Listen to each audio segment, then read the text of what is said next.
All right, let's go through the last of this, huh?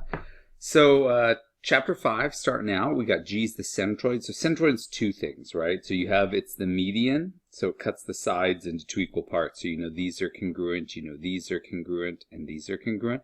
Because the definition of median is it just connects the midpoint of a side, right? So that's one thing you know. And you also know it cuts the medians into a 2-to-1 ratio, or 2/3 of the total and 1/3 of the total. Those are kind of the two facts, you know. So it says, just erasing my markings here, it says we've got AE is 24, so this whole segment's 24, DG is 5, and CG is 14. CG is 14. It wants us to find DB. Well, that's all it's asking for, find DB. So DB gets cut into a 2-to-1 ratio. So anytime you cut it in a 2-to-1 ratio like this, the longer portion is the one connected to the vertex, and the shorter portion is the one connected to the median. So this being 5 means the other side is twice as big, so 10. And then it's asking for DB, the total from D to B. So that's going to be 10 over here in a 2-to-1 ratio for a total of 15. Or another way to remember it is just that that was 1/3 of the total. As I was mentioning, the one portion is 1/3 of the total, and the two portion 2/3 of the total. Okay, let's look at the next one. Triangle EFG has vertices blankety-blank. Find the coordinates of the orthocenter. So this is a cool problem. I'm gonna need more space for this, but yeah, shoot. Let's just open up another blank document to do this. So I am going to take a little screenshot of this, and I'll pause it and open it up in another document. Okay, I teleported over here. So what I'm going to do is plot these points really quick. So 2, 4 is right here. Okay, that's E. 10, -6 is down here. That's F. And then -4, -8 is going to be right here. Make sure I got it right. Yep, -4, -8. So that's G. So we want to find making sure 2, 4. Okay, that's E. So what we want to do is find the orthocenter. Now, what is the orthocenter, right? You could just look that up. What that is where the altitudes meet. So really, what's an altitude, right? It's passing through a point and perpendicular to the other side. So really what we're given is two separate scenarios, right? So given point E and perpendicular to line GF, that's one altitude. Another altitude separate is going through point F and perpendicular to line EG. Okay, and then the other one too is going through G perpendicular to EF. Right, so it's where do these three lines intersect? Now we only need to find 2 lines to see where they intersect, but finding 3 might be useful just to double check our work. So really our goal is say find a line passing through E that's perpendicular to GF, so like this, and then same thing, find the equation of a line passing through F perpendicular to this. That's a normal problem on a quiz or test. And then the one extra step is once you find those two equations, see where they meet. And that's a system of equations, okay? So let's go ahead and do it. All right, so what we're going to need to do is a couple things. If we're going to find the equation of any of these lines, the very first thing we need to do is find the slopes of these lines, okay? So from G to F, I'll just do it all on the graph. Okay, from G to F, we're going from -8 up to 4. That's up 12, positive 12. And then we're going right from -4 to +2, that's positive 6, right? So from E to G, you could do it up here. You could say the X went, we went from G to E actually. This went up 12, and this went up 6, and so we get a slope for GE of positive 12 over positive 6, or the slope of this line is positive 2. Okay, now we want perpendicular to that slope, so our slope we're going to use is going to be negative, flip it over, -1/2. That's going to be the slope we use for our altitude, but right now we're just finding the slopes of all the lines. Okay, I'm going to do the same thing for EF and GF. So for EF, we go over 1, 2, 3, 4, 5, 6, 7, 8. So we go over positive 8. And then we go down from 4 all the way to -6, so that's down 10.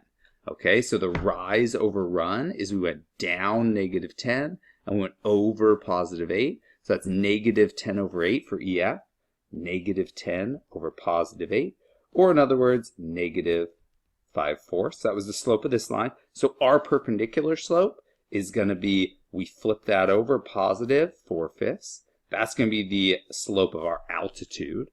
Okay, and then we're going to do the same thing for GF. We're going to say the slope of this line. So slope of this line from -8 up to -6. Well, let's go sideways first so we're outside the triangle. Okay, so from -4 to 10, we went +14, right?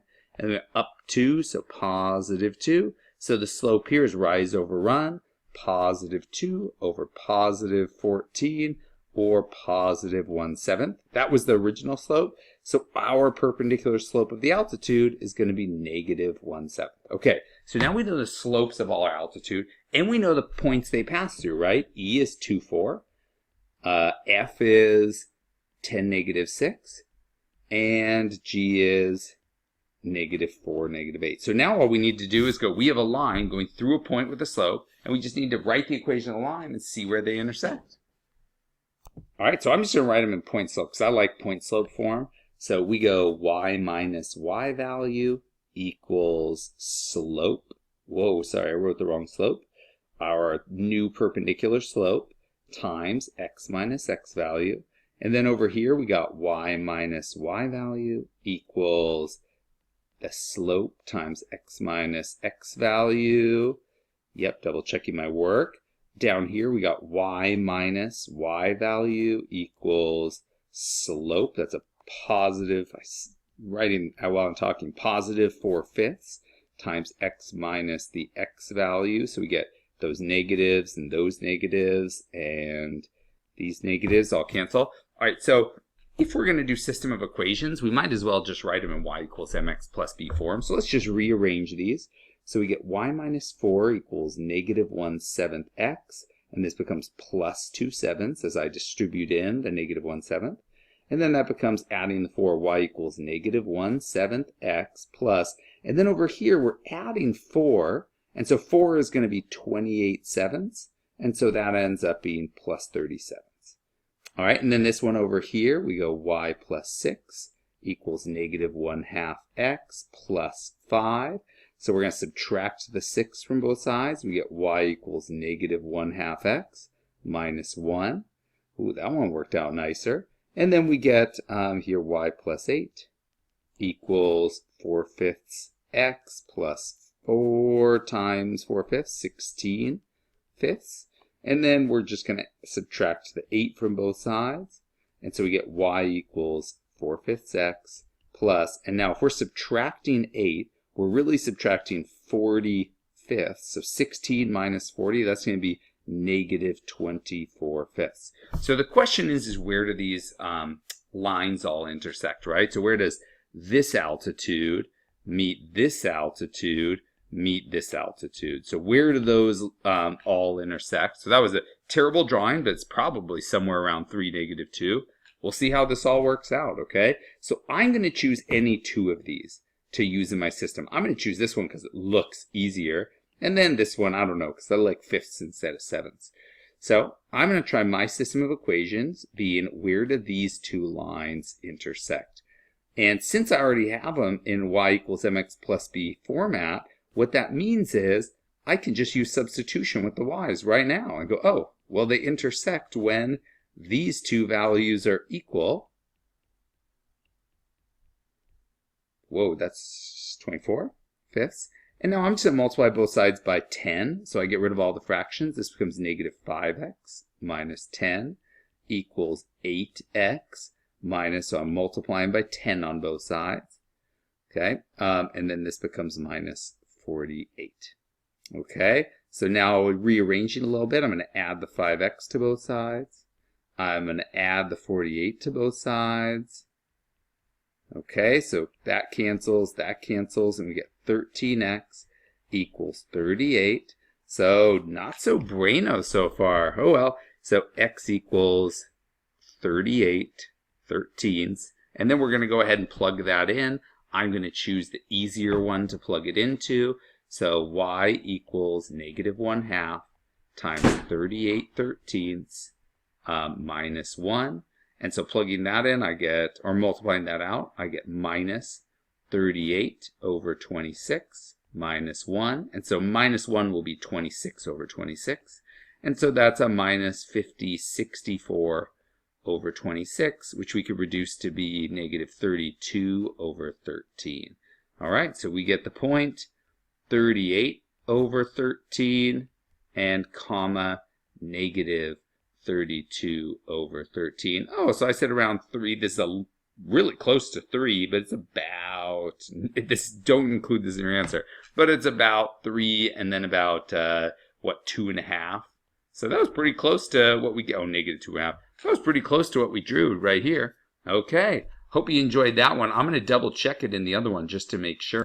So let's go ahead and plug it into the other one. So I did just use this one, so we shouldn't plug it in there. If we want to verify that it lies on these other lines, let's plug it into the fifths one. That's a fun one. So we're going to get negative 32/13 equals 4/5 times 38/13 plus negative 24/5. And we're just going to verify that this is true to see if this point lies on that line. And if it does, that means it lies on both lines, so it satisfies the system of equations. So this is just a way on a final exam that you could check if your answers are right. Right, so this is negative 32/13. And you know what? I'm going to go ahead and multiply. You know what the common denominator is between these. When you multiply these, you get 65. So 4 times 38, that's 120, and 32 is 152/65 minus 24/5. So I'm going to go ahead and multiply the whole thing by 65, so there's no more fractions. So over here I get negative 32 times 5, because these cancel and I'm left with 5.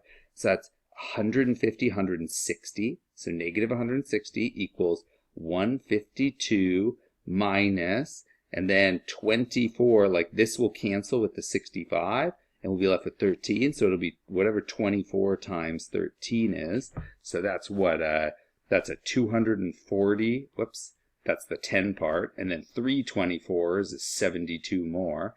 So we've got this, and let's just double check. So we got 152 minus 312, which is exactly negative 160 equals negative 160. So check, it does lie on this line. And so if we punch this into this equation up here, oh, which I'm loath to do, but I could do that, I plug it in, and that would just be another way to verify that it lies on that one. Woo, not a very pretty point, but cool calculation. All right, I'm gonna just switch back over to the review. Here we go. Okay, so I think we got 38 over, what was it, 13, comma, negative 32/13. So that was our point we got there. All right, JL is the median of IJK. Find X. Well, the very definition of a median is it hits the midpoint. So that just tells us these two sides are equal. It's crazy how it goes from a really long, hard problem to a really simple, straightforward one where you just use the definition. So this is just the definition of a median, is that it connects to the midpoint, and the definition of a midpoint is that these are equal. So subtracting, I get 1x on the left, and subtracting a 10, I get 32 on the right. And it's just asking for x, so we don't need to go plug it in. So x is 32. I am going to plug it in, though, because I want to double check always. So 96 plus 10 is 106. And over here we get 64 plus 42 is 106. And this way I can catch any errors. I'm recording a video. You guys, this is high quality stuff you need. You don't want to see wrong answers. So I want to double check. Write a compound inequality for the possible measures of angle L, okay? Well, measures of angle L, let's start, right? What do we know? Okay, first, it's an angle. So the measure of angle L, I wrote angle backwards. The measure of angle L is bigger than 0, right? Because it exists. Also, the measure of angle L is in a triangle. So the biggest possible thing an angle could be is just under 180. So it has to be less than 180 degrees. It could be 179.9999999, and the other two angles could be like 0.00000 something each. So it could be huge, but it can't be bigger in weight. So we start with those, just that it exists and it's in a triangle. But we also have the exterior angle inequality, right? The exterior angle inequality comes from the fact that A plus B equals C, right? The exterior angle theorem says that A plus B added up, is equal to C. But since both of these are positive numbers, if you start with a positive number and add more, that means this is the biggest. So that means C has to be, bigger than A, and C has to be bigger than B. That's the exterior angle inequality, is that this is bigger than both A and B. So we also have that the measure of angle L is less than 146. So putting these all together, the restrictions that we have is that the measure of angle L has to be less than 146 degrees, and it has to be bigger than 0 degrees. Okay. List the angles of triangle GHI in order from least to greatest measure. Well, in a single triangle, again, we cannot say if, oh, in this other triangle, this has a side of 8. That's totally a separate scenario. In this one triangle, we know across from the biggest side is the biggest angle. Across from the medium side is the medium angle. And across from the smallest side is the smallest. So just in this one triangle, just relating to each other, and saying from least to greatest, I know the smallest angle is angle H. The next one is the medium one is angle I, because it's across from the medium side. And then the largest one across from the largest side is angle G.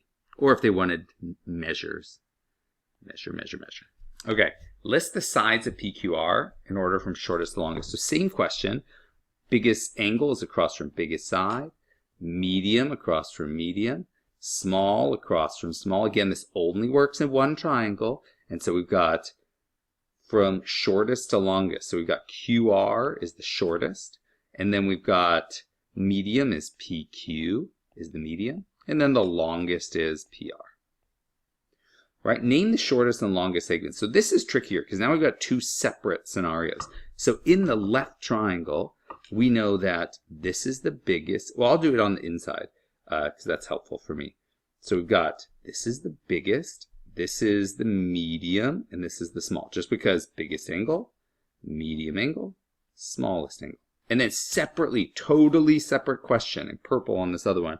In this triangle, this is the biggest, right? This is the medium, and this is the smallest. So we have two totally separate things over here. So I'm going to write them out, right? In the left triangle, we know that WV is bigger than WX, which is bigger than XV is the smallest, okay? Then totally separately, this is nothing to do with the other one. We just, in the right triangle, we go, oh yeah, we also know that XV is bigger than medium is XY, which is bigger than the smallest, which is VY, okay?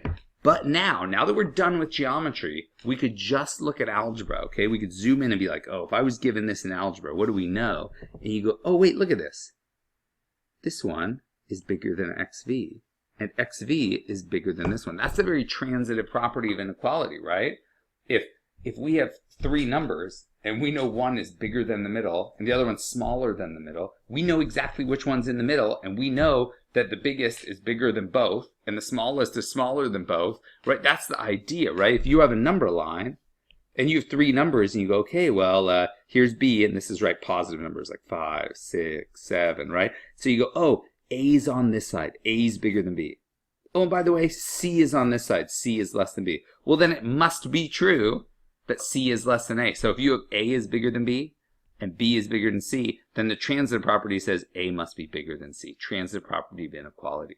So what that means is we could put all of this together and say, well, if those two are bigger than XV, and XV is bigger than all the things over here, well then we could just go ahead and make this into one big chain and say, well then WV is bigger than WX, is bigger than XV, is bigger than XY, is bigger than VY. Okay, and it says name the shortest and the longest segment. So we know the longest segment in the whole picture is WV, and we know the shortest segment in the whole picture, oh, this is longest. And then shortest in the whole picture is VY. Right, and again, we could do that individually, comparing everything. We could be like, well, WV is bigger than this, and just right here in this inequality is bigger than this. And since it's bigger than XV, and XV is bigger than XY, well then it's bigger than XY. And then we go, well, it's bigger than XV, and XV is bigger than XY, so it's bigger than XY. So it's bigger than all four, and you could do it one by one like that, but I like just connecting the chains. That was cool. It doesn't always work out. For sure it doesn't always. Write the assumption you would make to begin an indirect proof for the statement this and this and this and this. Okay. Well, there's a couple different ways you could do this, okay? You could start with, so an indirect proof is one of two things. Either you prove the contrapositive, or you assume the opposite of the conclusion. So we would go like this. We go, oh, okay, well, let's prove this is true. So we're going to assume the opposite. So now we have an extra given. So we're given this, but now we're also given x is not equal to 3, okay? So that's the other assumption we make. And then we try and prove that that's impossible. So we're proving that the opposite of the conclusion is impossible. So it must be that the conclusion is true. X does equal 3, because we just showed x can't be negative 3, so we're showing that it's impossible for it not to be true. And I know the double negative is really confusing, but yeah, let's see this, okay? Well, now I'm just going to solve this. 2x equals 6, x equals 3. What? No, boss, what? X is not 3, x is 3? Impossible. So then our assumption we made must be an impossible assumption. So the only possibility is that x equals 3. Again, we didn't cover indirect proofs, but the assumption would be you would assume that x is not equal to 3. That's the assumption you would make. Just the opposite or the negation of the conclusion or the then part. So just negate this. All right. So justify the statement below algebraically. If BD is the perpendicular bisector of AC. So this is the perpendicular bisector here of segment AC. Remember the definition of the perpendicular bisector theorem is the perpendicular bisector is the collection of all points equally distant from this point. So that's two A's, because it's a biconditional. So that means if you have a point on the perpendicular bisector, you know it's equally distant. And if you have a point that is equally distant, then you know it lies on the perpendicular bisector. So it's forwards and backwards. Then point T lies on BD. So the idea here is that if we can show that this is equal to this, then it's an isosceles triangle, and that vertex point T lies on the perpendicular bisector of the base. And it all has to deal with the perpendicular bisector is the collection of points equally distant from the endpoint. So if we can just show it's equally distant from A and C, then it must lie on the perpendicular bisector. So let's go ahead and do this. Well, we'll use the forward of the perpendicular bisector theorem first, which says, okay, well, this length and this length must be congruent because this is the perpendicular bisector. So this point is equally distant from A and C. So these two are congruent. So we start with 4y minus 3x equals 14. Goes, gosh darn, that's two variables in one equation. Then you go, what else do we know? Oh, look at this.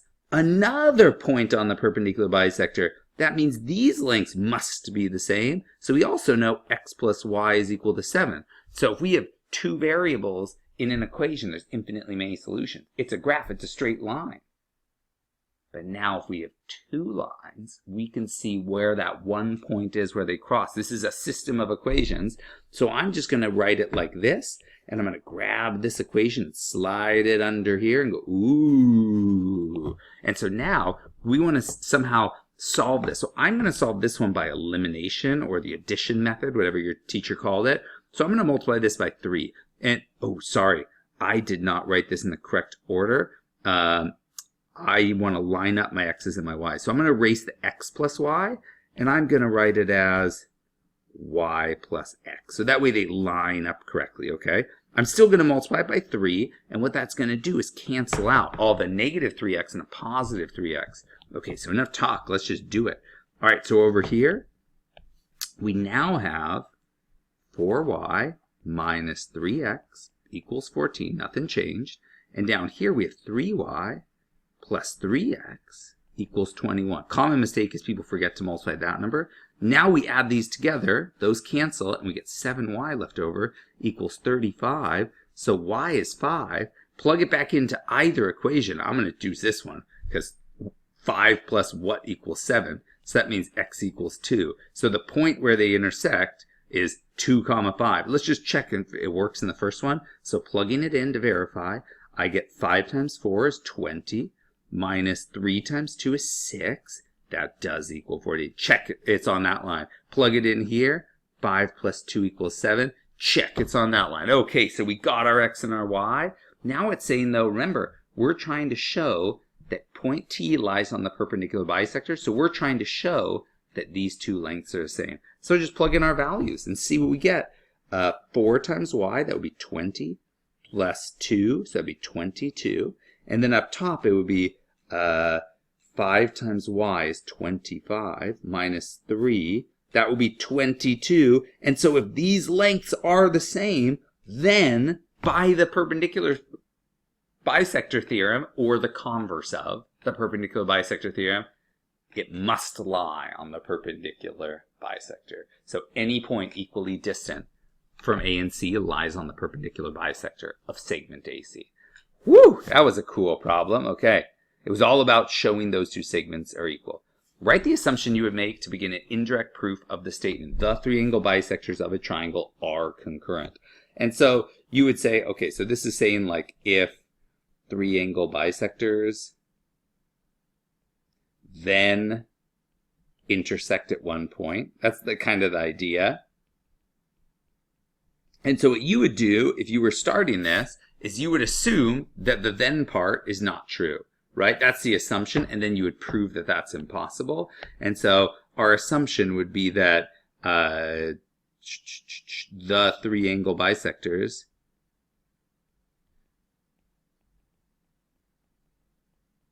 do not intersect at the same point. And then what we would try and do is show that that's impossible. So this would be like, for example, it would maybe look like that, or maybe the lines are parallel, but we'd say, oh yeah, they do not, right? These two lines intersect at a point, and the third line does not go through that point. And then we would try and show that that's impossible. All right, so then this next one, write and show an inequality to find x.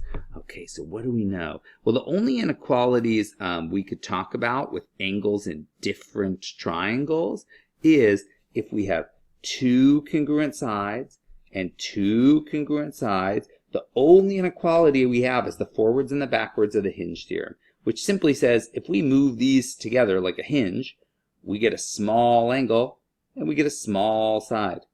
If we open the hinge wider, we get a bigger angle and a bigger side. That's it. That's the entire theorem, right? So the question is in this picture, do we have 2 congruent sides? What? We do? Look at this. We have a 4 and a dash, and we have a 4 and a dash. So here's our hinge, right? We have this angle opening up and this angle opening up. So which is opened up bigger and which is opened up less? Oh, well, looky there. We have a big opening and a small opening. That means this angle here is a small opening, and that means this angle here is a big opening. So that simply means that 12x minus 31 must be bigger than 3x minus 4. It's the only inequality we have to relate separate angles in 2 different triangles. All right, so just solving, we'll subtract the 3x. We have 9x over here. We'll add the 31 to both sides, and so we get is bigger than, that was a 31. And so that's 27. Dividing by 9, we get x is bigger than 3. Now, really, there's more information we can write here, right? Wait for it.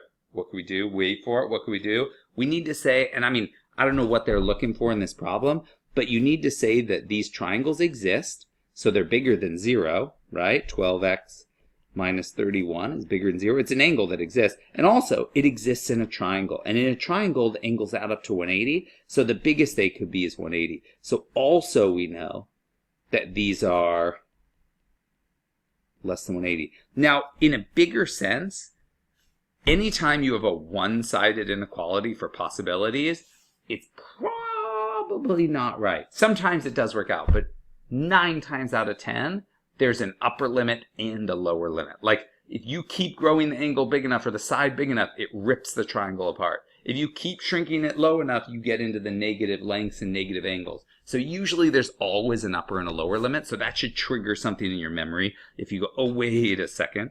So let's just finish this problem. 3x has to be bigger than 4, so x has to be bigger than 4/3, okay? And 12x has to be bigger than 31, so x has to be bigger than 31/12. It's around 2, it's less than 3. So already with x greater than 3, that's greater than this, because 36/12 would be 3. And it's greater than this, 1.33. So those are always satisfied. So we didn't need to bother with those. If you forgot them, you lucked out this time. But then the upper limit is important. So 3x has to be less than 184. So that means x is less than 184 over 3. Now that's give or take around 61, right? So that's 61.3 with it repeating. And then 12x must be less than 31 to that is 211. Oh, cool number, right? 30 is 210, yeah, 211. And then x is less than 211 divided by 12. I don't think 2 doesn't go into there and 3 doesn't go into there. So we can't reduce it at all. This is, just to figure out, that's a little less than 20, right? Like 12 times 20 would be 240. So I don't know, this is like around, let's just say 10, 18-ish. I don't know. It doesn't matter, right? If x has to be less than 18-ish and less than 61, then we don't need to worry about the 61 because the most restricting is this one, right? So then we go, oh, so x has to be bigger than 3 and it has to be less than 211/12, which is, gosh darn, what does that work out to be? So 211 divided by 12, that goes in once, you get 12, you subtract, you get 9, bring down the 1, and that's 8, oh, a little under 8, so 17, so that would be 170, 187, 197, 20, yeah, so that would be 17, or this is equal to 17 and 11/12, is that right? Something like that. Okay, but anyways, it's around 17. All right, so that's the double inequality. Good stuff. All right, if FH is median, find the perimeter.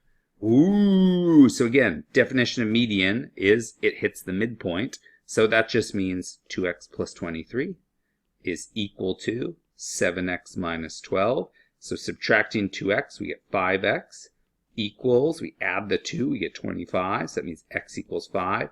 Plugging it in, I hope it works. 10 plus 23 is 33. Here we get 35 minus 2 is 33. Up here we get 45 plus 6 is 51. Up here we get 23. And so now plugging this all in together, we get the perimeter is 23 plus 51 plus 33 plus 33, or in other words, 74 plus 66, or 140. Write the assumption you would make to start the indirect proof for the following. So again, we're not going to do this, but the assumption would be we would assume the opposite of the proof. So we would assume that angle B is congruent to angle E, and then we would go ahead and see that, oh, what? That's impossible. But again, you don't need to do that. We're not doing indirect proofs in this class. All right, if the lengths of two sides of a triangle are 24 inches and 29 inches, then the third side must have a length. Okay, so we've got, let's zoom in over here. So we've got a triangle, and it tells us we got a side of 24 and a side of 29 and an x. Now, the simplest way is just go, well, the triangle inequality. For a triangle to exist, if this is the river, then these need to be a bridge long enough to get across that river. So we know 24 plus 29 has to be bigger than x. And we could just be like, well, no, this was the river, so 29 plus x has to be long enough to pass the river at 24. But no, the 29 was the river. So x plus 24 has to be long enough to get across the 29 river. Now, if that's the case, if all of those are true, then we have a triangle. So this means 53 is greater than x. Over here, subtracting, we get x is greater than -5. And over here we get x is greater than 5. So if x is bigger than 5, it's already bigger than -5. So we don't need that one, right? That's already true if x is bigger than 5. And this, so the answer is x has to be less than 53 and bigger than 5. Now, the shorter way to do it is to think about the two segments and say, well, I have a 24 and a 29. Now, the shortest, the closest I could get these together is if I close them all the way, and I essentially get a segment where this is 24 and this is 29. And in a segment, this would be subtract 24 from 29, we get a distance of 5. So the smallest is 5. Can't be equal to 5, because then it would be a segment, but that's the limit. It could be greater than it by a sliver. And then the biggest it could be is if we open these up into a straight line, and we get, here's the hinge, we get 29 on this side, 24 on this side, add them together, 53 is the biggest. Now it can't be 53, because that's a straight line, but that's the limit. It could be so close to it. Okay, now name the shortest distance from y to zx. So from y to xz. Oh, the shortest distance is a perpendicular straight at it. And so in this picture, the shortest distance is yw, right? There's all sorts of longer distances. You could go this distance, you could go this distance, you go this distance. All of those are distances that you could travel where that you would end up on line xz, but the shortest distance is straight at perpendicular to the line.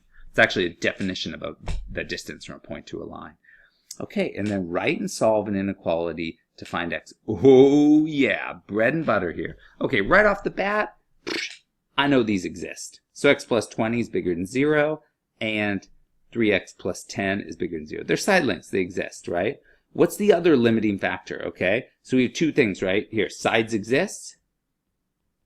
So we know side bigger than 0. Got it. And then we also know a triangle exists. Or actually, two triangles exist. And so in that case, the two sides must cross the river. So I'm going to need more room than that. And so I'm going to say in the left triangle, we know 6 plus 8 has to cross x plus 20. Oh, but also 6 plus, shoot, I'm going to need more room. Let's erase this. We're also going to need 6 plus x plus 20 has to be bigger to cross the 8. And 8 plus x plus 20 has to be big enough to cross the 6. Okay? So all of those must be true for the triangle to exist. That's the triangle inequality theorem, just saying any two sides add up to be bigger than the third. All right? And the sides exist, so they have to be positive. Why did I write 10 over there on the left? That's crazy. Bigger than 0. And the last one is the only way we could relate to side lengths of different triangles is by saying, do we have two hinged equal sides? And then you go, oh, hot dang, we got an 8 and a 6, and we got an 8 and a 6, and look at that, one opens up 110 degrees, and one opens up, the same two sides open up to 84. That means this one's smaller, because we open up less degrees. The same two sides, opening more degrees on the right, opens up to bigger. So the final one is 3x plus 10 is bigger than x plus 20. Whoo, that's a lot of inequalities. Let's solve them. So x is bigger than negative 20. 3x is bigger than negative 10. So x is bigger than negative 10 thirds. Okay. Next one here is 14 is bigger than x plus 20. So x is less than negative 6. We're already impossible. That's impossible. Impossible. But we'll get there. We'll see. Okay. Now, I'm saying it's impossible because here it's saying x has to be bigger than negative 3.3. And here we have x has to be less than negative 6. Those both can't be true. This is already an impossible triangle. But I guess the book missed that one. So let's see. Let's keep going. So we get, this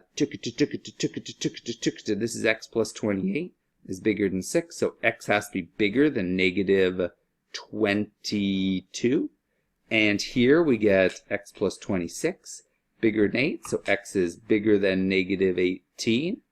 Okay, so all these must be true. And then we get, last one over here. We subtract the x from both sides. We subtract 10 from both sides. We get 2x is bigger than 10. We get x is bigger than 5. Holy moly, we have a lot of range that is absolutely impossible. We have x is bigger than negative 20, bigger than negative 10, bigger than negative 18, bigger than negative 22, bigger than 5. So the most restrictive is x is bigger than 5. Okay, that's true for sure. And the only one where it's less than is x has to be less than negative 6. That can't both be true. So no solution. Not possible, right? Not a real, no triangle possible here. This is crazy. Okay, anyways, I don't know what they were looking for there. I'm going to pause and check their solution and see. Psh, classic mistake. They just went for this one. They forgot that triangles need to exist. Oh, sorry, geometry. Okay, anyways. For question 70-20, complete the proof below. Oh, okay, so we're given that xw is the same as, so xw is the same as yz, and we're given that xk is bigger than wk. So xk, there it is, big, compared to wk, small. Okay, that's good. And, right, xk, yep, and wk, got it. And kz is bigger than ky. Kz is big compared to ky, small. Okay, so we start with all that. And then we know that xw is congruent to yz. Oh, well, that's just from here. That's just given by the very definition. Oh, that's 17. The very definition of congruent segments. Okay, and the next one is xz is bigger than yz. Now, that's like 2 or 3 steps at the same time. That was sloppy. So really, what they did here is a couple things. So I'm gonna break this up. So they did 2 separate things. One, they did segment addition postulate, and so they said, let's see, xz is equal to xk plus kz, and at the same time, so maybe a semicolon there in between, they also said that yw is equal to yk plus kw. Right, so that's what that would have been the segment addition postulate. But then they also did, like, let's put a semicolon there. The other thing they did, though, is they also said, not only did they do segment addition postulate, but they also added these two together. And we can do that. So if you have A is bigger than B, you could add the same thing C to both sides, and it doesn't break the inequality. You have A plus C is bigger than B plus C. But you can actually, with the addition property of inequality, do something even more. You could actually add a big thing. Nope, sorry, wrong side. You can actually add, if one side's bigger, you can add a big thing on this side and a small thing on this side. They don't have to be equal. You could add a bigger thing on the big side and a smaller thing on the small side, and that doesn't break the inequality. So the actual addition property of inequality looks like this. So if you have A is bigger than B and C is bigger than D, then A plus C, the 2 big things added together, is bigger than the 2 small things added together. And that's exactly what we have here. So then you would also have the addition property of inequality. And for that one, you're saying that, I don't have any room there. Let's do it over here. You would be saying that xk plus kz is bigger than wk plus ky, just by adding the 2 bigs and adding the 2 smalls. So we say both of those things, right? These are both happening at the same time for this step. And then what we're doing is also, right, we're putting those 2 together, and then we're substituting in the xz. So also, that's 1 thing, 2 thing, and 3 thing is substitution afterwards. Holy moly, that was a really condensed, sloppy thing there. Okay, so that was all for 18. They did segment addition postulate, addition property inequality, and substitution. Oh, I would not have given them full credit on this proof here. Okay, and then after that, we know that WZ, and they missed the segment symbol on all these, is congruent to itself. Well, that's easy. That's just the reflexive property of congruence. Okay, so now what they've done here, let's look at the picture, is they've said, we know this is congruent to this.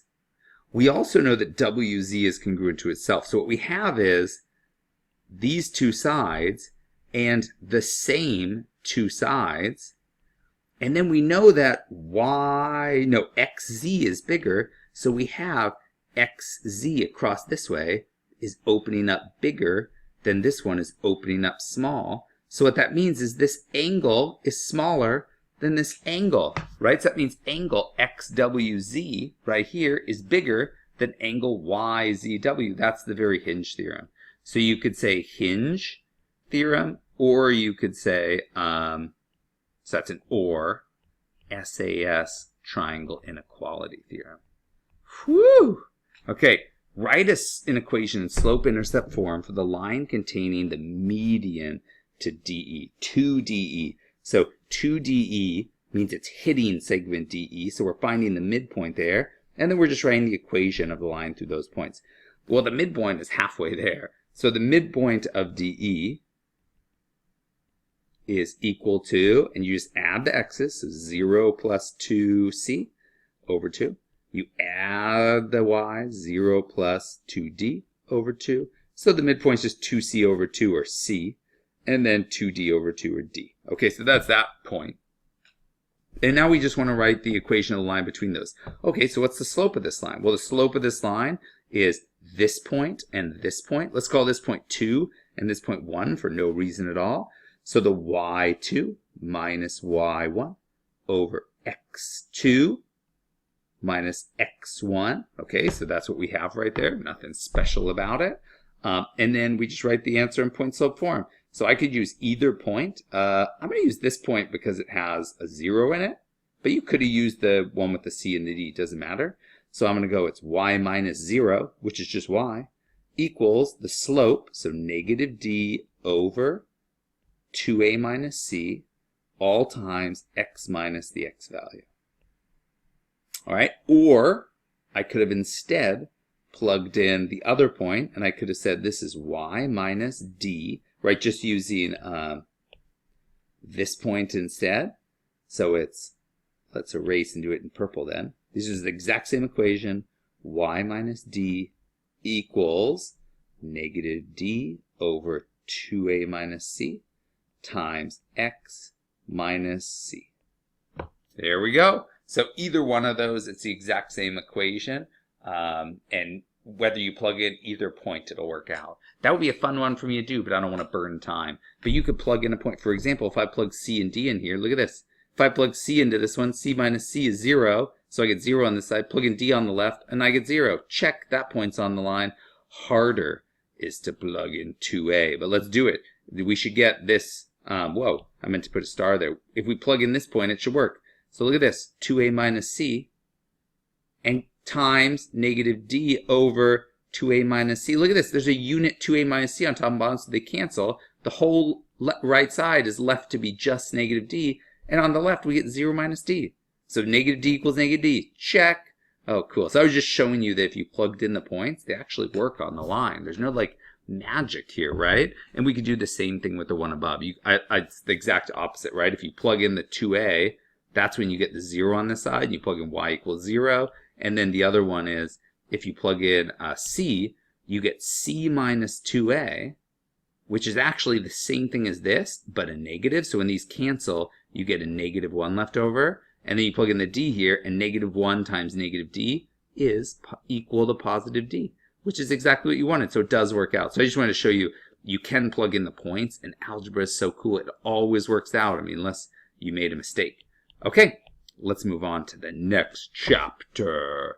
Okay, in an orchard of apple and peach trees. Oh, I'm already like calm and in that place. Like, this sounds nice. 3/7 of the trees are peaches. Ooh, I want to pick a ripe peach right now and bite into it all juicy.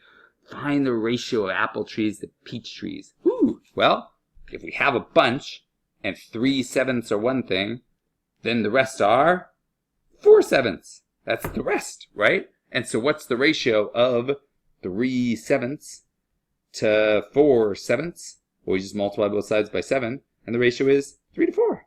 Woohoo! Oh, but let's make sure the order matters. So we have 3/7 are peach, so peach, and it says find the ratio of apple to peach. Oh, tricky. So the 3 goes second, so it's 4 to 3. Ooh, let's see what they did there. Flipped it around on you. Okay. Determine whether trapezoid ABCD is similar to trapezoid yabba dabba doo. Okay, well, is that possible? Now, the only reason I say, is it possible, is you don't know these angles. Now, that's a little hibbity-jibbity for me, personally. Now, if we used information we didn't know, per se, but we could investigate. What we could do is we could drop the perpendicular down here, because between any line and a point not on the line, you can draw a perpendicular through it, passing through yada yada. So then that means this is 15.6, and we're left over with how much?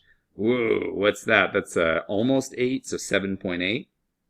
And then we could use trigonometry to actually find this angle, or we could see, is this similar to the other triangle? And so yes, we could technically do it, but I guess right now we're just ignoring the angles. And what we're really trying to do, because we don't have a way yet to find these angles, what we're really trying to do here is we're trying to see if all the sides are in proportion, okay? Well, how do you know which ones correspond with which, right? Well, the easiest way is just biggest, medium, smallest, but the order should match, okay? So we got big and medium across from each other. And then on the sides, we got, let's call this capital medium and this lowercase medium. See what I did there? And then small. So we got big and big medium, and then little medium and small. Okay, so A to B to C to D, order should match. So A to B to C to D. So we went small, medium, medium, big, with the first is the big medium. And then we're going P, Q, R, S. So from P to Q to R to S. Oh, snap-a-boom. They are not similar because the order doesn't match right away. PQ, if it was similar to AB, would line up so that the smallest side will line up with the smallest side, but it don't. So now, maybe they were asking, are these two shapes similar in any order? And that was just like maybe a paraphrasing of the question incorrectly. So let's give them, margin of error, be like, oh, book, you don't know as much as we do. I think we get what you were saying. You were trying. It was cute. You were trying. Okay. So let's try it. Let's go big. 23.4 is too big. 15 as big medium across from it. And again, all my ratios, I'm going this way to this way, is 15.6 divided by other medium 9. That's equal to small medium is 12.4 over small medium is 7.8, and then small is 9.6 is to small 6. Now, since they just brutally did decimals on all these, I'm just going to use my calculator to get all of these as decimals, okay? So all I'm going to do is divide the thing on top of the fraction by the thing on bottom of the fraction. So I pull up my little calculadora and I start punching away. So 23.4 divided by 15, no elegance, that's 1.56. Now let's just check. Ready? 15.6 divided by 9, and we get a different ratio. So no, they are not similar. Done. We don't even need to do more, but let's do more. Why not? 12.4 divided by 7.8, and what the heck? We get even a different ratio, 1.58 stuff. This is garbage. No way, Jose. Okay. All right. So there's lots of reasons, right? Order was wrong, and even if the order was wrong, still the sides didn't correspond. So no, they are not. And then said justify. So we just did. So order's wrong is the easiest justification. Triangle ABC. Okay. So we got all this stuff. And triangle DEF. Determine whether they're similar. Oh, okay. So now it's just giving us ABC. And it says A is 51. And let's zoom in here. AB is 14. AC is 20. Oh, so they're looking for a little SAS here. That's what they're trying for. Let's go D, E, F. They're giving us D is 51. Ooh, things are looking good. DE is always there. Ooh, they're making it so hard for us. Decimals. Jeez, I'm so scared of you. Okay, so that's what they're doing. So now all we got to see is, are the two sides proportional? Because if they are, then with the angle in between, that's SAS similarity. So all we got to check is, and let's go this triangle to this triangle. So is big to big, so 24 over 20, the same as small to small, so 16.8 to 14. Is that the same ratio, right? Let's just do calculator. Why not? I mean, we already have it out, and we just did it on the last problem, and they're just giving us decimals for no reason. So 24 divided by 20, that's 1.2. Clackety-clack. And 16.8 divided by 14 is clackety-clack, 1.2. So they are proportional. So determine whether, justify your answer. So wait, classic, let's just double check our order. So A, B, C is the smaller of the two. So from the 51 to the smaller and then across. So D, E, F, so from the 51 to the smaller. Yeah, they didn't trick us with the order. So yes, similar by SAS, triangle similarity, and then you need the valid to show they're proportional there.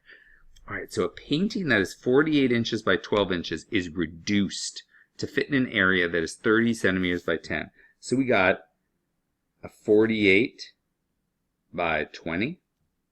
Nope, 48 by 12, I lied. Okay, 48 by 12 is reduced to fit in a 30 by 10. Okay, find the maximum dimensions of the reduced painting. Oh, so that it's got to fit in that box, but it doesn't mean it actually has that ratio, because right, this is a 4:1 and this is a 3:1. So you could do this in a couple different ways. You could say, well, which one is the limiting factor? We know which one we need to apply. Or you could just try it both ways. You could say, well, what if we downsize it to a width of 10? Will that fit in the 30? Let's check. So we go, okay, well, 12 is to 10 as 48 is to what's our dimension? Okay, and we solve it. We go, let's reduce the left to be 6/5. So cross multiplying, we get 6x equals 240. We divide by 6 and we get 40. Oh shoot, we would get a 10 by 40. That didn't work. Dang. Now let's do it the other way. Okay, so let's say we actually shrink it so that we get the 40 becomes 30, and we're seeing what the width is. And so we go, okay, so 48 is to 30 as 12 is to what's the new width of the picture. And so on the left here, I'm going to divide by 6, and so I get 8/5. So cross multiplying, I get 8y equals 60. Dividing, I get y equals 68. Or dividing by 4, I get 15 over 2, or 7.5. That does fit. So our new picture that fits with the same ratio as the first, so 4:1 ratio of the sides, fits in here, and it's a taller, skinnier than the 1:3. It's a 7.5 wide, but takes the full height of 30. So our new picture is a 30 by 7.5. It has the same dimensions as the original 4:1 ratio, but it fits inside the limit of 30 tall and 10 wide. That's a cool problem. I like that one. All right, find x. Well, we have a triangle with parallel lines. Triangle proportionality theorem says this is to this as this is to this. We could just directly use that. Or you could use similar triangles and say this is to that as entire side is to entire side. Totally up to you. I'm just going to go ahead and use pieces. So this piece is 2x minus 6.5. So our proportion is 4.8 is to 2x minus 6.5 as 6 is to 6.5. So we cross multiply, we get, gosh, they just keep brutalizing us here with decimals, okay? Let's try and be elegant this time. Let's do times 10 times 10 and times 10 times 10, okay? So we get 48 over 20x minus 65 equals 60 over 65. Okay, now, well, I wrote that wrong. So the one on the right becomes 12/13. Okay, what can we take out of top and bottom on the left? Nothing. Nothing at all. Well, dang. Okay, let's cross multiply. We get 48 times 13 equals 12 times 20x minus 65. But now we could divide by the whole 12 on both sides, and this becomes 4. And so we get 4 times 13 is 52, so 52 equals 20x minus 65. Add the 65, and we get 20x equals 117. And so we get x equals 117 20ths, or Jiminy Jillikers, that's what, that's 11.7, dividing top and bottom by 10, halves, and so that's what, 5.5 and a 0.35, so 5.85 maybe, okay? And then these two triangles are similar, find y. Well, let's make sure order matches. So AB goes with xy, yes, and BAC, so that's first last, goes with XC. So AC goes with XC. Yep, it lines up just the way they put it for us. So 2y is to y plus 3. So I went from this triangle to this triangle as 17.5 is to 14. And then you just solve. I'm going to multiply by top and bottom by 2. Oh man, my voice is getting hoarse. Too many videos. Let's just all take a deep breath.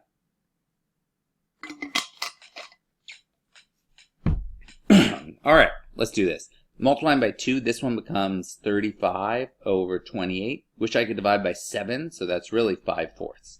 Oh, that's easier. So I cross multiply these two fractions, and I get 4 times 2i equals 5 times y plus 3. So that's 8y equals 5y plus 15. So that's 3y equals 15, or y equals 5. And so, let's just check. Yeah, just wanted the y value.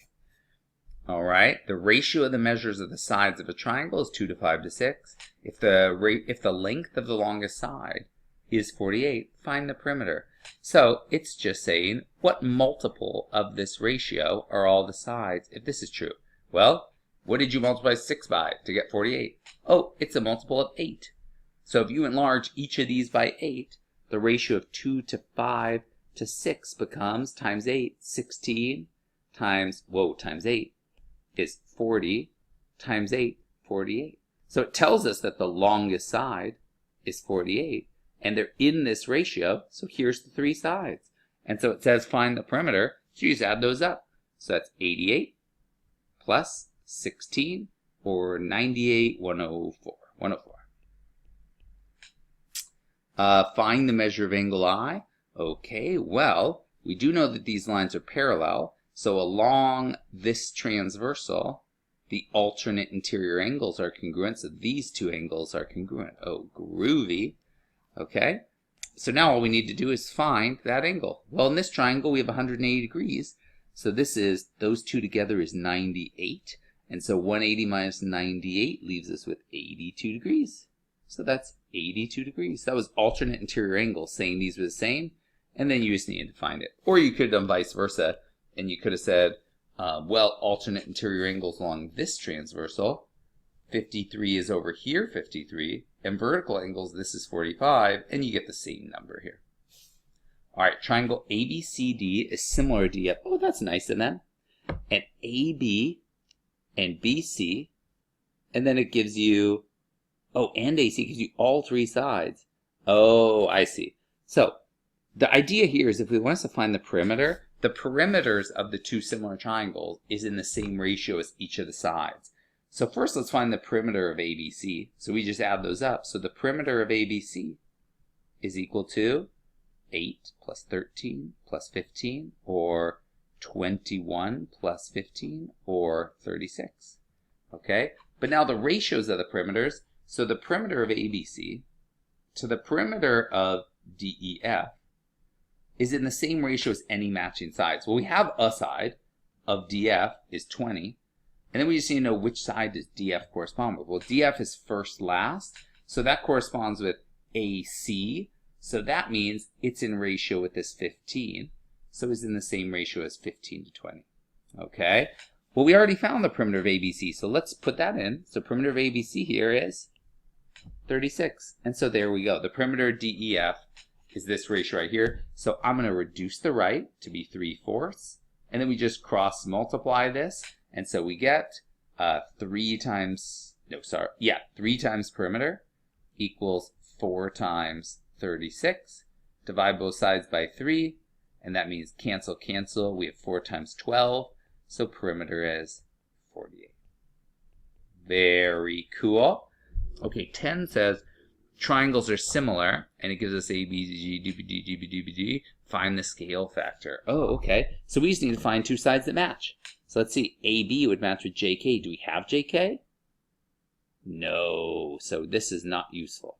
Okay. Well, we have BC. So BC is the second third. Do we have KL? Oh, we do. So BC and KL match. Great. And then JL, let's just look at it out of curiosity. First, last. Do we have AC? We do not. So that was not useful. So the scale factor of, and it says ABC first, so that is 18.4 to 6.9. And I'm going to multiply both sides by 10 because I want to see if it simplifies. So 184 to 69. And then this is only made of a 3 times 23. Those are both primes. So is this one on the left divisible by 3? No. Is it divisible by 23? I have no idea. Whether would that be 7 times it? 140 and 21? It doesn't. It doesn't go in at all. Weak. So this is as reduced as it gets. So you could either write 184 to 69, or you could just smash that into a calculator and go 184 divided by 69 is... oops, my calculator's not on. That would be helpful. 184 divided by 69. That's 2.3. Oh, it did go in evenly? What the heck? Oh, I divided by 13. What the heck? 69 divided by 3 is 23. 184 divided by 23. It does go in evenly? I can't do math apparently. So if you divided 23 out of both sides here, then this actually does reduce. You get an 8 on the left and a 3 on the right. Huh, look at that. So it is 8 to 3, or 2 2/3. Okay. Huh, why did that work out 7? Oh, it was because it was 8 and I just did my math wrong. That was why. All right, so find y here. All right, so the idea here is if lines are parallel and they cut through two transversal, it cuts the transversals proportionally. So the proportion is equality, right? If it cuts these ones into the proportion of 1 to 1, that means these ones are in the proportion of 1 to 1. So they are also equal. So 4y minus 7 equals y plus 8. Now this would be also true if like this was in a ratio down here of 2 to 1. Then that would mean this one would be twice as big as this one. So parallel lines cut any transversal into the same ratios. So as soon as you know the ratio, then every line it passes through after that, you know the ratio it cuts it into. It's pretty cool. The whole idea is if the lines are apart, you get a big ratio or a big number here, and if the lines are closer together, you get a small here, and that never changes because the parallel lines stay far apart or close together. It's actually pretty cool because it's all based on right triangles, and we could figure it all out, but later. So we minus y, we get 3y, minus 7 equals 8. We add the 7, we get 3y equals 15, and so y equals 5. Plugging it in, we get 20 minus 7 is 13. Plugging 5 in, we get 13, and sure enough, it worked out, so y is 5. Good to double check. All right. Let's see, chapter 6 continued. Find SR. Well, it gives us that this is an angle bisector. So this is that funky theorem where an angle bisector cuts this side into proportions based on this. And so let's just make up a side length here. Let's say x. Whoa, tip of my pen's falling off. And this is the rest of x, so 40 minus x, or the rest of the 40. And so we know that 30 is to x as 12 is to 40 minus x. So it's just this one special theorem about angle bisectors in a triangle. We don't use it all that often, but here's a direct application of it. So cross multiplying, we get 30 times 40 minus x equals 12x. I could divide both sides by 6, and this becomes a 5, and this becomes a 2x. That's just nice. So 5 times 40 minus x equals 2x. Now distributing, I get 200 minus 5x equals 2x. So I get 200 equals 7x. So I get x equals 200 sevenths. Well, that's not that helpful. Another way to have written this is, I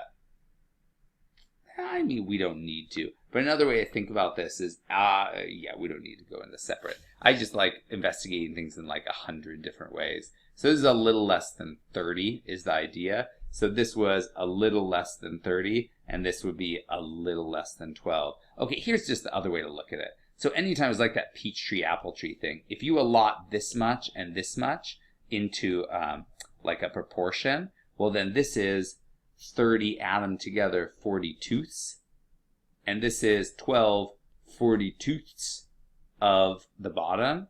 And so out of 40, you basically just get 30 over here, a little less because 42 is a little bigger than 30, right? And then over here you basically get 12, right? It's just a little less and a little less. And so similar, probably like 29 and 11 sort of thing.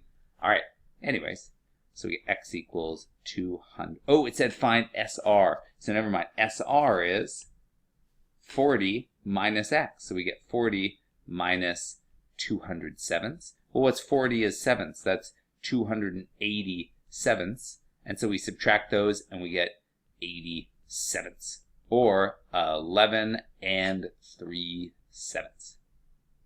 Okay, for this triangle, they are similar. So it tells us FGH and JKL and the order matches. So it just visually, left and left are similar, right and right, and so on. So first things first, let's find x. And this is for both 13 and 14. So we know that every corresponding thing, so here's an altitude to G and an altitude to K, and we know G and K are the corresponding angles. So we know their altitudes are in the same ratio as the shape because they're corresponding lengths. All right, so the ratio of these shapes is 12 to 7.5. And that's the same ratio as their altitudes. So going from this one to this one, that is x is to 4.5. All right, so I'm going to cross multiply here. I get 7.5x equals 12 times 4.5. Just for ease, I'm going to multiply both sides by 2. I get 15x equals 12 times 9. Then I'm going to divide both sides by 3, and I get a 5x equals 12 times 3. Okay, so 5x equals 36. Divide by 5, I get x equals 36 fifths. Very cool. Or that's what, 7.2 or 7 and a fifth. And then it says find the ratio of the perimeter of FGH to the perimeter of JKL. Well, the perimeter is just another length, and so it's in the same ratio, right? The same ratio we just used, and we're doing FGH first. So the 12 to 7.5, multiplying by 2, that's a 24 to 15. Dividing by 3, that's an 8 to 5 ratio. So it's an 8 to 5 ratio. Yeah, okay. And then find AD so that these are parallel. Well, the triangle proportionality theorem says if parallel, then these are proportional, right? Like this side and this side are cut proportionally.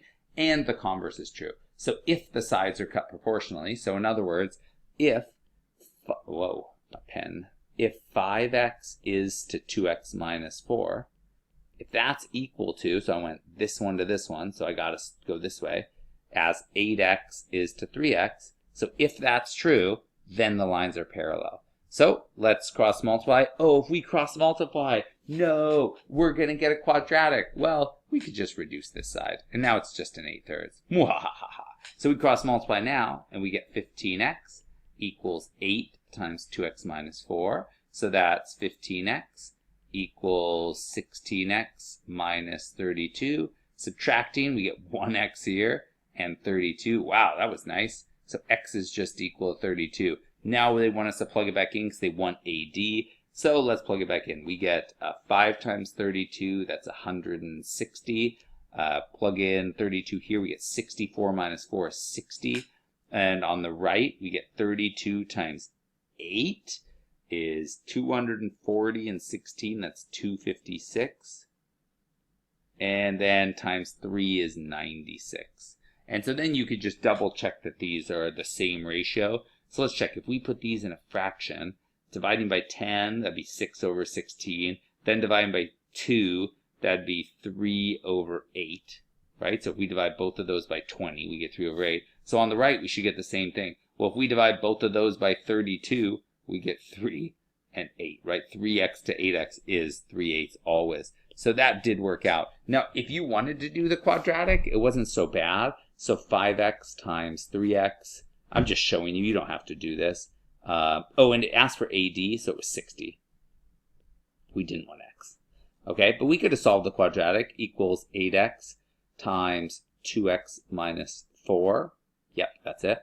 Okay, so that's 15x squared equals here 16x squared minus 32x. So we move everything to one side. We want this to be positive, and so we get tickety, we get 0 equals x squared minus 32x. And so we factor this, but this is the easiest kind of factoring. We don't have 3 terms. So factoring, we start by taking out the GCF, and so the GCF is just x. We're done. That was the factoring. It was just like undistributing one thing. And so if 2 things multiply to make 0, then either x equals 0 or x minus 32 equals 0. And so either x equals 0, which would make side lengths of 0, which would not make a triangle.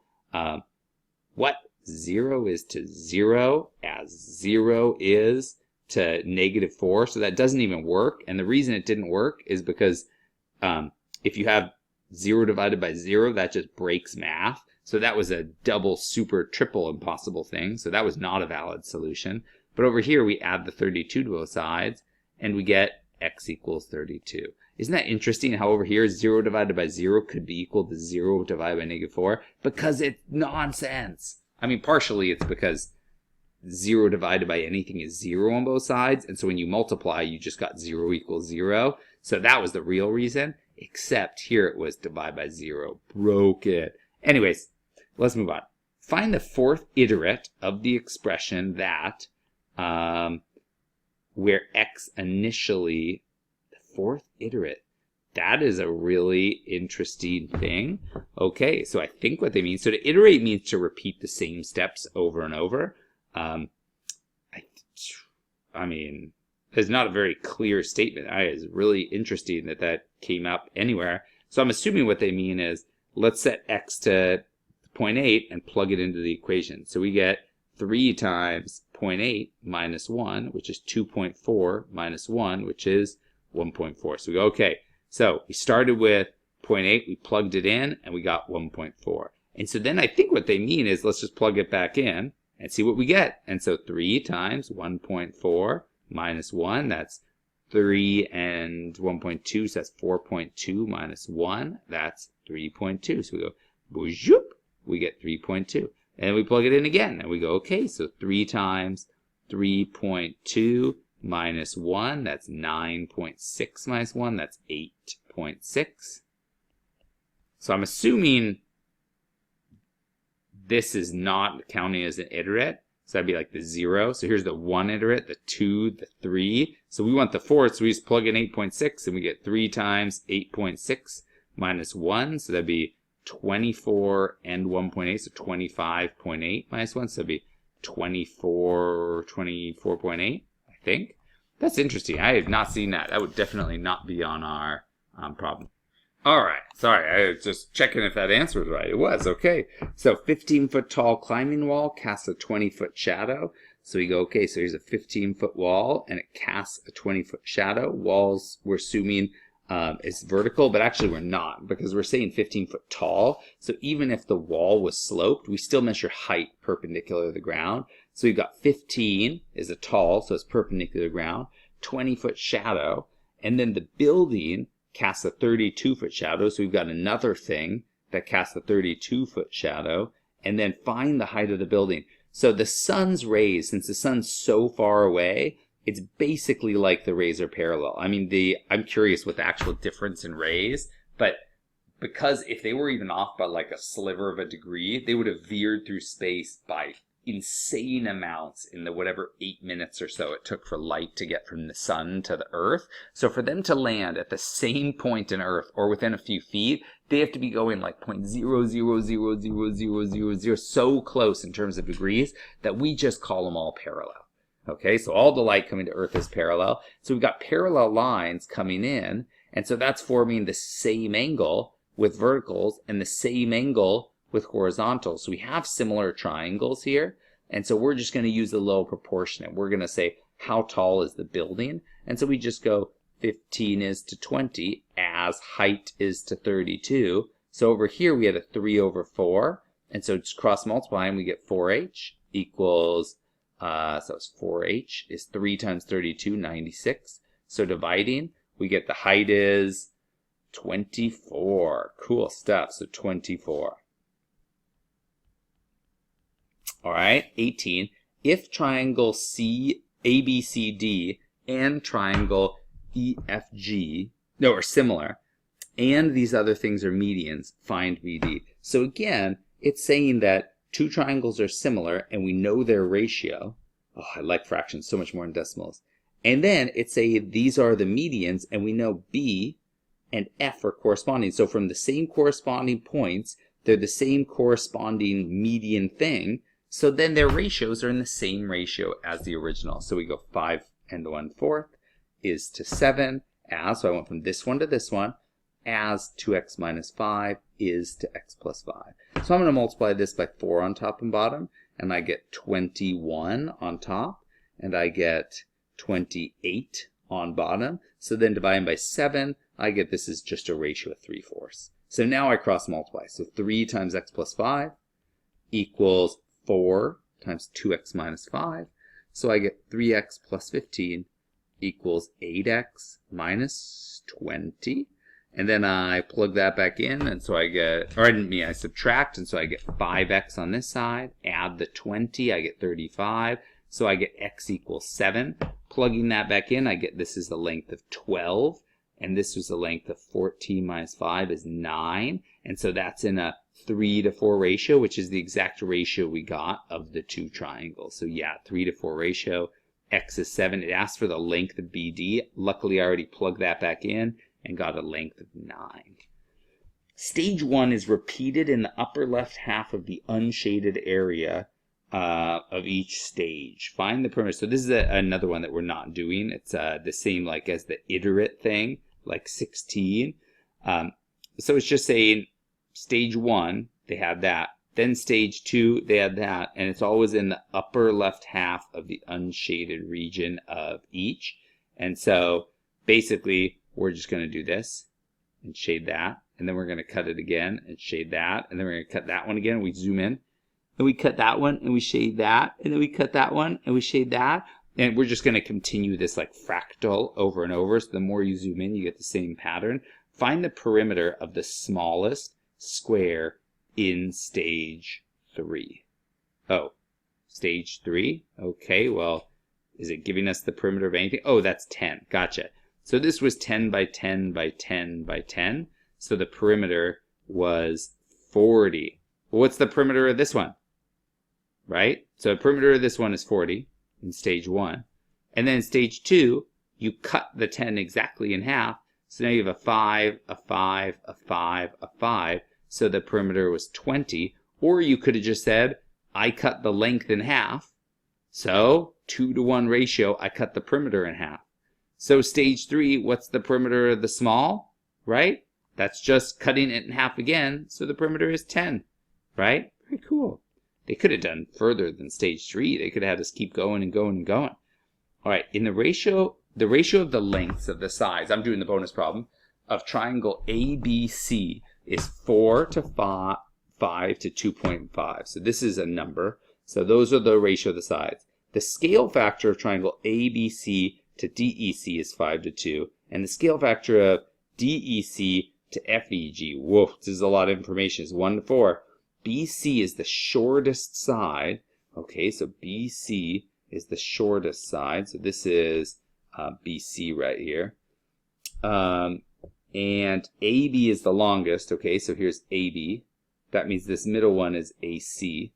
All right. find FG. Oh, and it gives us A, B, C, D. Okay, so we have a 4 to 5 to 2.5 ratio.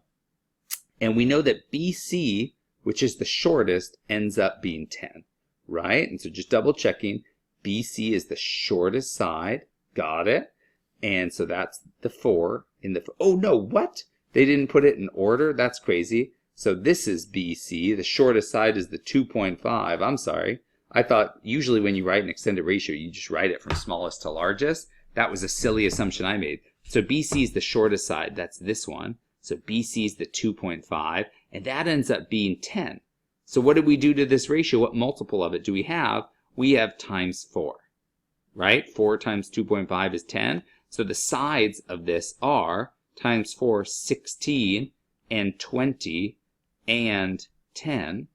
And then in order, it was saying AB is the longest. So AB is the longest. That's the 20. So this was a 20. And then the AC is the other one. And so AC must be the 16. So let's just check the ratio of those three sides really quick. So 10 to 16 to 20. We divide by 2. That's 5 to 8 to 10. We can't simplify anymore. And this one over here, if we just double it, that's 8 to 10 to 5. That's the same ratio, 8 to 10 to 5, different order. Okay, so we got all those three sides. And then it says ABCD is similar to, oh, it doesn't say. It just says a scale factor. Well, if it says the scale factor, you know it's similar. But, I mean, we could use parallel lines to show it's similar. So, for example, we know this line, or this angle is congruent to this by vertical angles and by, parallel lines. Then alternate interior angles are the same. So we already know they're similar by AA. And then same logic over here. We have blue angle, vertical with blue, and these two parallel lines. Yeah, these two parallel lines saying this angle right here is congruent to this angle right here. So I'll use pink and do a little double angle there. Perfect. Okay, so we know by AA those are similar. So just if we wanted to prove it, because they didn't explicitly write it. But if they say scale factor, then they mean they're similar. But now we know the order, okay? So we know which ones are similar to which. So I'm just going to write down the proportions here. So it says from ABC to DEC. From ABC to DEC is a 1, 2, no, is a 5 to 2. So this, in order, the ABC is the 5, and the DEC is the 2, okay? And then it says from DEC to FEG, this is a 1 to 4 ratio.